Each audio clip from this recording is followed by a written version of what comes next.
That's how you sell a pay-per-view. I'm John Rentham with my review of AEW Dynamite, and I'm looking forward to Full Gear. I've already ordered it. Have you guys? Because it looks like a really goddamn solid card from the buy-in all the way up to the main event. It really is a layered pay-per-view, and as long as the Matt Hardy-Sammy Guevara match does not go as bad as the one did at All Out, this could be one of the best pay-per-views of the year, easily.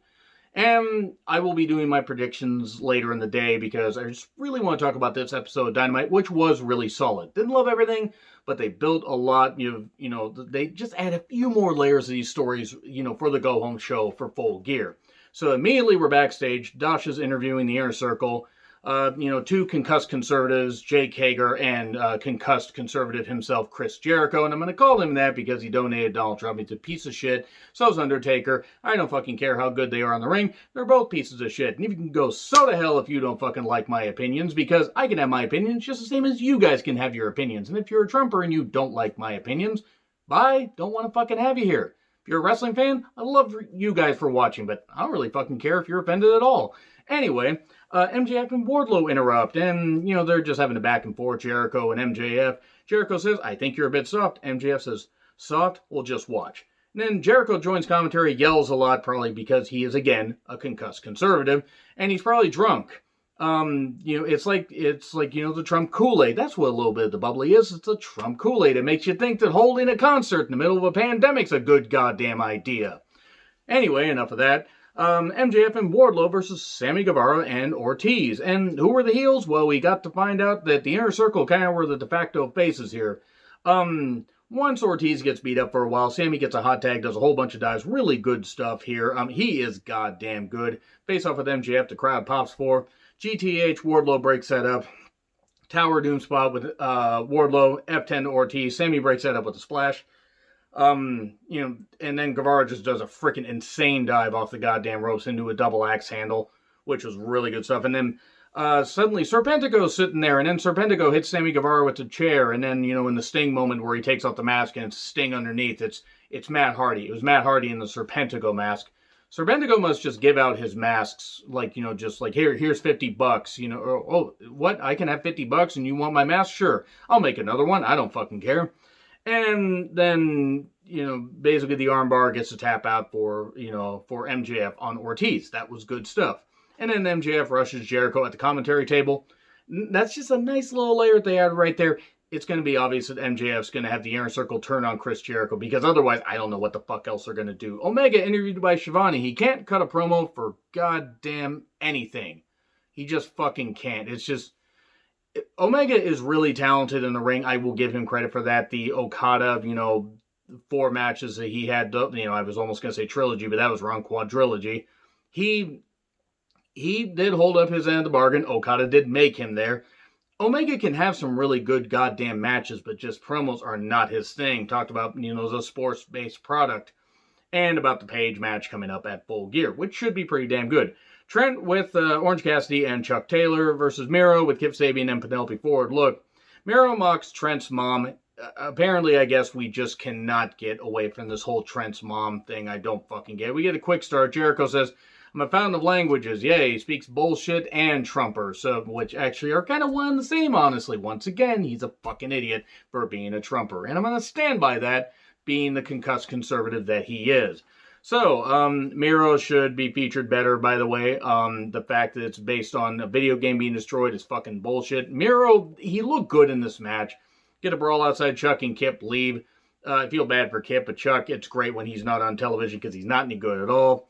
Trent can work. Miro uses power. Trent does dive. He slips later, which leads to, it's called game over. I'm just going to call it the accolade because that's what it was. He gets the win. Brawl afterwards. And Cassidy just jumps up and just drops onto both heels. Orange Cassidy has his fans. I'm not one of them, and to me, he brings down so many things he's involved in. Like, we get it. He's a character that just doesn't fucking care. Eventually, it gets old. You gotta either add something to it, because otherwise all you have is the same goddamn character.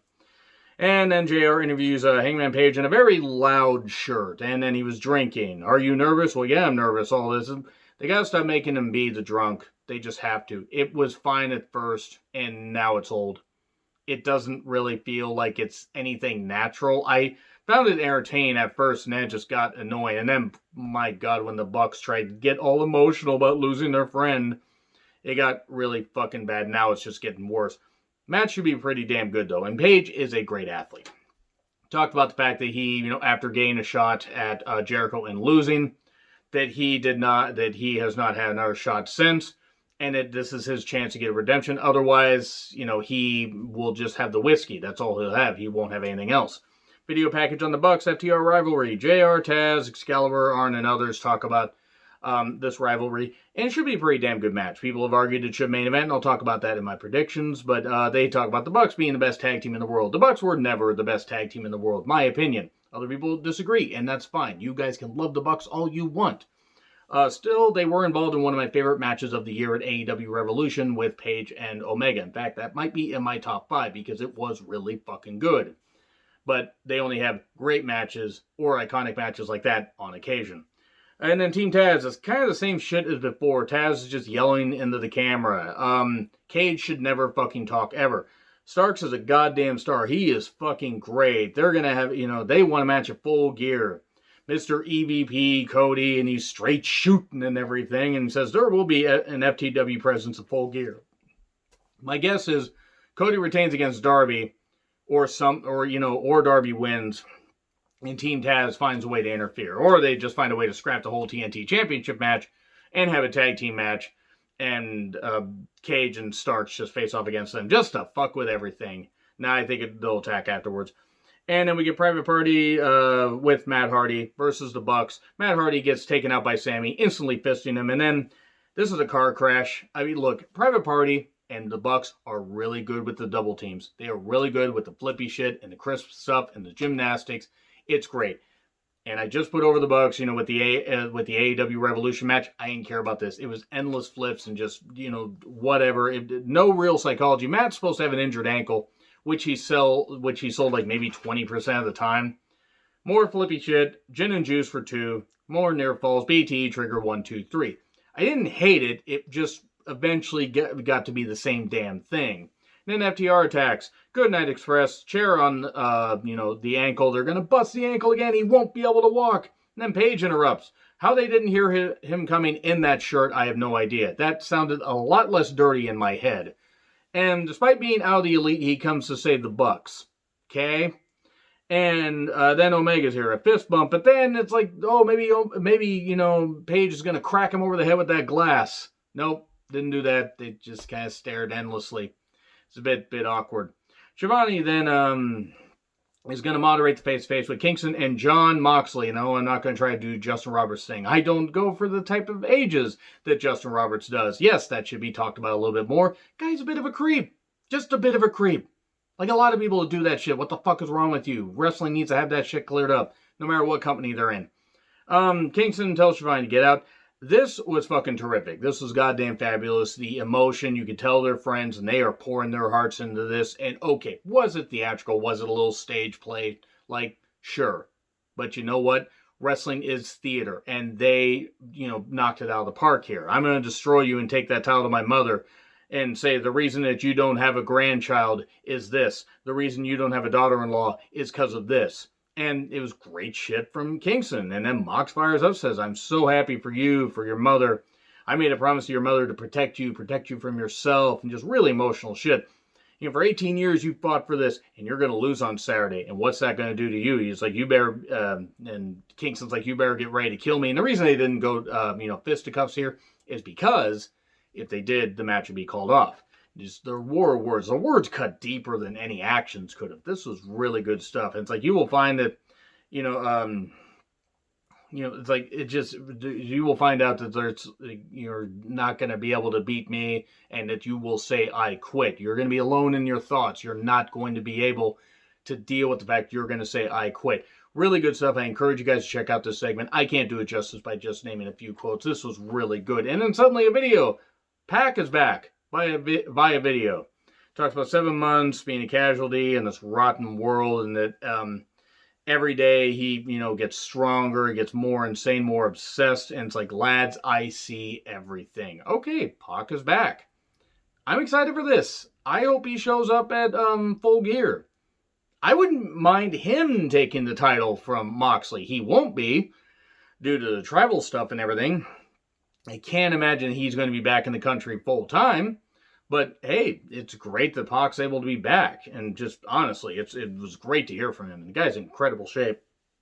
Natural Nightmares are in a pre-tape, and they get attacked by the Butcher and the Blade while Allie laughs that she maxed out QT's credit cards. Cool, great. Allie looks great, and Butcher and Blade aren't a bad team. They're at least being used better than they were when they made the debut, and nobody had a fucking clue who they were. Nyla Rose with Vicky. I vote for the Wall. Guerrero. Can we trade Eddie? Or can we trade Vicky for Eddie so we can have Eddie back? Because Vicky is a goddamn piece of shit and a goddamn atrocious human being, and the fact that she is doing the same goddamn bullshit that she did back in like even 2012, we fucking get it. It's the same shit. You gotta evolve your character. You gotta climb the wall, Vicky. You gotta actually climb the wall of success. Vicky Guerrero's a goddamn idiot. She's a fucking idiot, and Eddie Guerrero made her. If it wasn't for Eddie, she wouldn't be anywhere near wrestling. Man, I can't fucking stand Vicky. That's all I gotta say. She took on Red Velvet, by the way. Nyla did, not Vicky. We never want to see Vicky in the goddamn ring. With Cody's nepotism project in the goddamn corner. And this is how you feature Nyla. Velvet got some shots, and then the knee strike to Moxley, who's at ringside. 1, 2, 3. And then Vicky runs down Sheeta. Well, then she, runs down Brandy, which whatever. I'll actually root for Brandy over Vicky Guerrero, by the way, just to give you an idea how much I despise the mere presence of Vicky Guerrero on this goddamn earth. And brief brawl. Kylan King looking fucking terrific, by the way. And then people talk about Paige versus Omega. Callis, for what his opinion's worth, about Omega, nothing, because Callis really isn't very good at commentary or much of anything. He's better than Josh Matthews, but then again, I could shit something out and is better on commentary than Josh Matthews.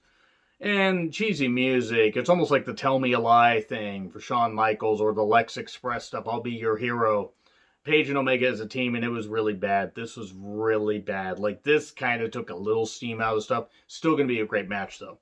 And then Darby video package, talking about being the face of TNT, and he runs over some guy in a Cody mask. I have no idea. And then Darby's in the crowd for Silver, 10, and Cabana versus Cody in the Gun Club. Okay, Cody has way too much pyro in his entrance. Why is Billy Gunn in the main event in 2020? I like Billy Gunn. He's good in the ring still in his mid-50s. But why is he in the main event? Also, why is the Dark Order a thing? I don't mind the athletes, but why are they a thing? Quick Draw gets the pin on 10. So Austin Gunn gets the win in the main event. Cool, is what it is. Not Isaiah Cassidy, Orange Cassidy then attacks John Silver, who was in the match. Rest of the Dark Order carry him out. Cody then puts over Darby, says, I solely recruited you when nobody else, everybody else was unsure. Talks about pissing off the Empire. We get it, Cody. You're upset about WWE. We get it. We fucking get it. WWE and AEW taking shots at each other. This ain't the Monday Night Wars. They both just seem petty. Sometimes they seem funny. A lot of times they just seem petty. It's like, you want to be the ace of the company, or the ace championship, but here's the thing. You're not the ace. And neither are you, Cody. Tanahashi's better than you. Even now. Just saying. Anyway, good episode of Dynamite. Weird main event, but you know what? They sold a lot of the big match as well. Agree, disagree, what I said? Like, share, subscribe, Twitter handle in the description. I'm John Retlin. I'll see you soon.